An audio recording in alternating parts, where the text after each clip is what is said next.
ऐका. इस तन धन की कौन बड़ाई,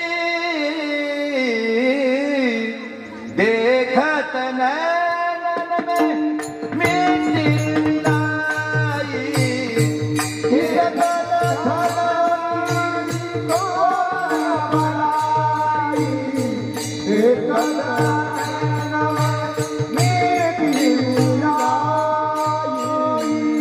देखत या शरीरावर जेवढं तुम्ही प्रेम करता, जेवढे आसक्त आहात, या शरीराची तेवढी लायकी आहे का?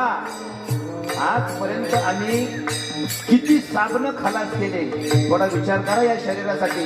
किती पावडरचे डब्बे संपवले, किती चूर्ण आम्ही, किती भस्म खाल्ले, किती दवाखाने हिंडलो, किती आयुर्वेदिक केला. असं या शरीराचे जेवढे आम्ही लाड केले, अखेर शेवटी हे शरीर आम्हाला साथ देतं का?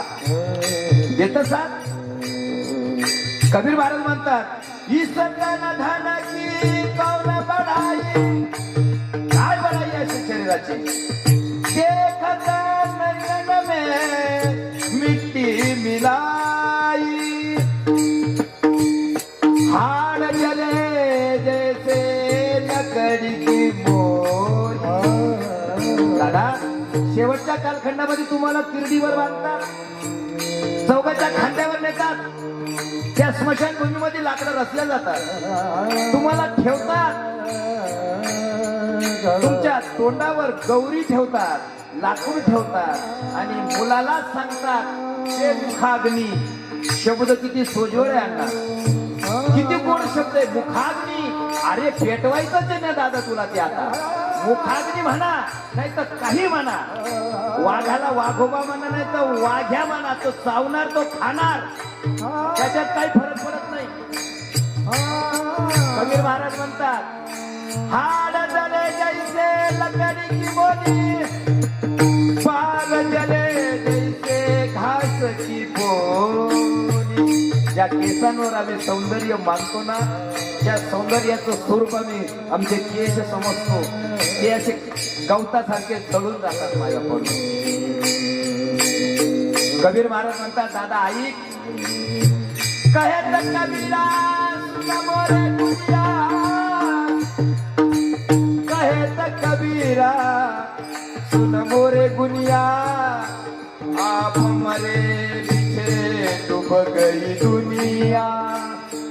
आप मरे पीछे, ज्या दिवशी तुमच्या या शरीरातून प्राण निघून जाईल, त्या दिवशी तुम्ही नाही मरत. ऐका, मी नाही मरत. माझ्यासाठी हा संसार, हा मृत्यूलोक, हे सर्व माझ्यासाठी मेल्या जातं का? याच्याशी माझा कुठल्याही प्रकारचा संबंध राहत नाही. कबीर महाराज म्हणतात, कहेत कबीरा सुन मोरे गुनिया, आप मरे पीछे डूब गई दुनिया. इस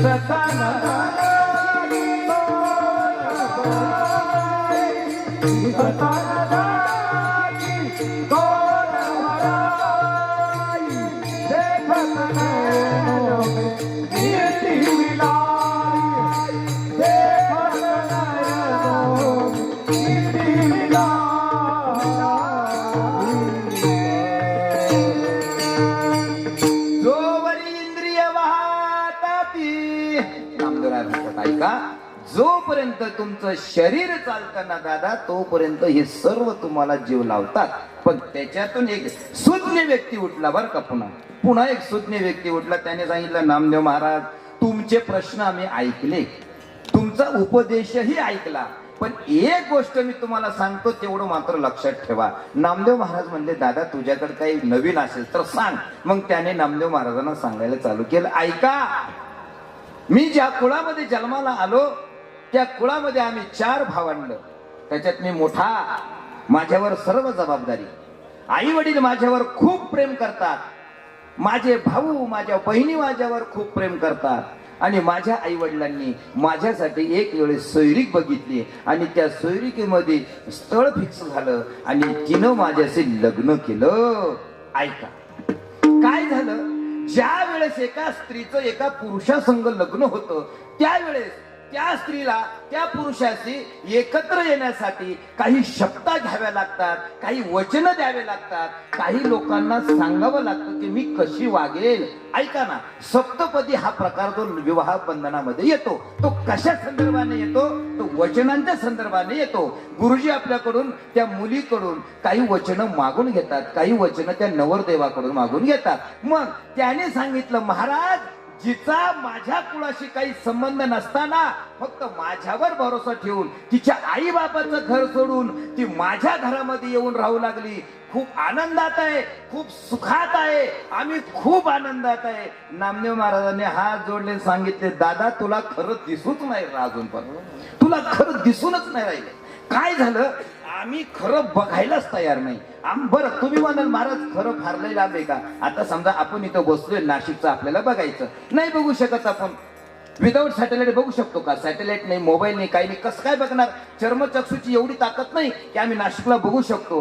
नामदेव महाराज म्हणजे, ऐका, तुम्हाला जे बघायचं ना ते या चर्मचक्षुने दिसणार नाही, तुम्हाला अंतकरणातल्या चक्षुने बघावं लागेल. ज्यावेळेस तुमच्या अंतकरणातले चक्षु प्रज्वलित होतील त्यावेळेस तुम्हाला ह्या नात्यांचं खरं बंधन कळेल, खरी किमया कळेल आणि खरं नातंही तुम्हाला कळेल. नामदेवरायांनी विचारलं, का हो महाराज, तुम्ही माझ्या पत्नीविषयी संशय घेता, काय आहे असं? अभंगाच्या 4थ्या चरणात नामदेव महाराजांनी सांगितलं, सर्वच स्वामिनी मदविता कांता, ओ सर्वच स्वामिनी मनविता कांता, सर्वच स्वामिनी मनविता कांता, सर्वच स्वामिनी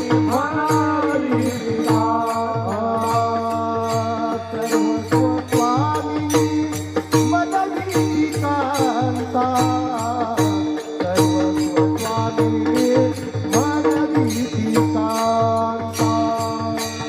सर्वस्व स्वामिनी मनविती कांता, सर्वस्व स्वामिनी मनविती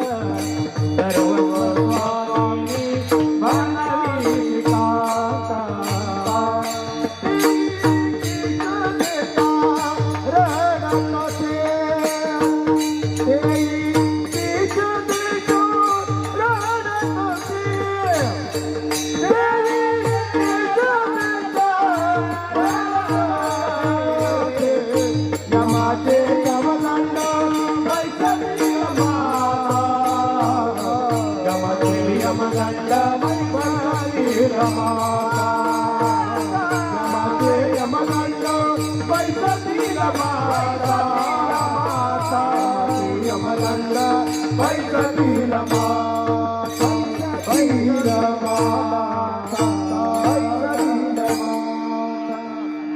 नामदेवराय म्हणतात, दादा, सर्वस्व स्वामिनी म्हणविसी कांता, शब्द, थोडी शब्द रचना लक्षात घ्या.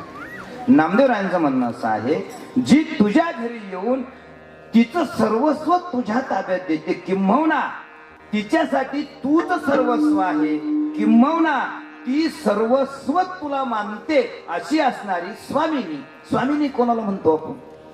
स्वामिनी म्हणजे कोण? स्वामिनी म्हणजे आपली मालकीन, किंबहुना आपल्यावर जे विसंबून आहे किंवा जिच्यावर आपण विसंबून आहे अशी असणारी स्वामिनी.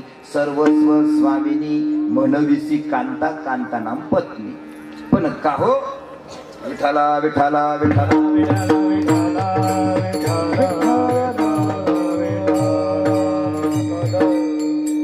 अशी असणारी पत्नी. पण काय झालं पूर्वीच्या काळामध्ये, आता तो काळ बंद झाला, कारण आऊसाहेब जिजाऊ साहेबांनी ते बंद केलं. त्यानंतर सावित्रीबाई फुलेने सुद्धा त्याच्यावर बहिष्कार आणला.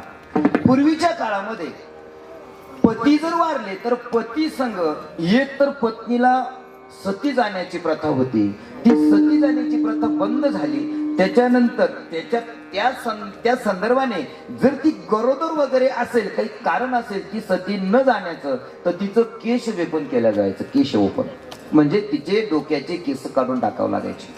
तुम्ही म्हणाला का बरं? त्याचं शास्त्रीय कारण असं आहे की स्त्रीचं सौंदर्य हे केसामध्येच आहे. मानवभाव पंथामध्ये आजही स्त्रियांच्या डोक्याला केस नाही का? सौंदर्य ते मानत नाही, ते फक्त काय असेल ते भक्ती मानतात. मानुभाव पंथामध्ये स्त्रियांना भगवंताची प्राप्ती करण्यासाठी मन विचलित होऊ नये यासाठी स्वतःच्या सौंदर्याचं बलिदान द्यावं लागतं. इतका प्रगल्भ तो एक पंथ आहे. परंतु हा पूर्वीच्या काळामध्ये या स्त्री संदर्भाने कोणी वाईट दृष्टीने बघू नये, किंवा या स्त्रीच्या मनात कोणाविषयी वासना निर्माण होऊ नये यासाठी तिच्या डोक्याची केस काढून टाकावं लागायची. परंतु एका माऊलीची केस काढत असताना डोक्याचे ती खाली रडत होती, खाली डोकं घालून. आणि नामदेवरायांनी तिच्याकडे बघितलं, थोडा विचार केला की अगं बाई, तू रडतेस कारण काय? तुझा पती गेला म्हणून तू रडतेस का? तर तिनं उत्तर दिलं, महाराज, पती जाणार होते ते गेलेच, पण पतीच्या पाठीमागं माझ्या डोक्याचे केसही चालले आहेत. याचं कारण असं आहे की माझं सौंदर्याचं मी बलिदान देऊ राहिले हे माझ्या पतीला कसं कळणार? ऐका, नामदेवरायांनी तो विचार फार अंतःकरणामध्ये घेतला आणि त्याचं गोड चिंतन मांडलं की दादा, जिला तू सर्वस्व स्वामीनी समजतो, अरे तिथं साधं तिच्या डोक्याच्या केसाचं बलिदान देऊ शकत नाही तुझ्यासाठी, मग तुझा अंतःकरण तिच्यामध्ये का गोडगोड फुटलेला असावं एवढा? ऐका, तुम्ही म्हणाल महाराज तुमचं डोकं बिकं फिरलं का काय? ऐका, तुम्ही म्हणाल इथं प्रत्येक जण विवाहित आहे, प्रत्येक जण विवाहित आहे. कोण अविवाहित? मी स्वतः विवाहित आहे, मी काही ब्रह्मचारी थोडा आहे. ऐका, तुम्ही म्हणाल महाराज लय ज्ञान शिकवतो, तुमच्या बायकोविषयी तुमचा काहीच अंतःकरणात भाव नाही का? ऐका, भाव प्रत्येकाचा आहे, तो असावाच. मी या ठाम मताचा आहे. नामदेव महाराज म्हणतात ते खरं का मी म्हणतो ते खरं? ऐका, नामदेव महाराज म्हणतात तेही खरं आणि मी म्हणतो तेही खरं, त्याचं तुम्हाला मी पटवून देईन. ऐका, 2 मिनिटं माझ्याकडे फक्त लक्ष द्या. पत्नी करावी, विवाह करावा, मुलं व्हावं, संसार व्हावा, हे अत्यंत गरजेचं आहे. कारण संसारिकासारखा धर्म नाही संसार. ऐका, संन्यासी वाया जाईल, वानप्रस्थी वाया जाईल, ब्रह्मचारी वाया जाईल, पण संसारिक कधीच वाया जाऊ शकत नाही. एवढा श्रेष्ठ आश्रम आहे संसारिकाचा. विठाला विठाला वारकरी संप्रदायामध्ये ही 4 संत जर सोडले तर एकही संत ब्रह्मचारी नाहीये नामा. बरोबर आहे, एकही संत ब्रह्मचारी नाही. ज्ञानोबराय, निवृत्तीनाथ दादा, सोपन काका आणि मुक्ताबाई यांनीच लग्न केलेले, अन्यथा सर्व संतांचे विवाह झालेले आहेत. मग का हो महाराज, विवाह जर सर्वांनीच केलेले आहेत, मग तुम्ही म्हणता यांच्यामध्ये मन गुरफटू देऊ नका. ऐका, माझा एक तुम्हाला प्रश्न आहे अण्णा, माझा एक प्रश्न आहे तुम्हाला, कोणी उत्तर द्या मला.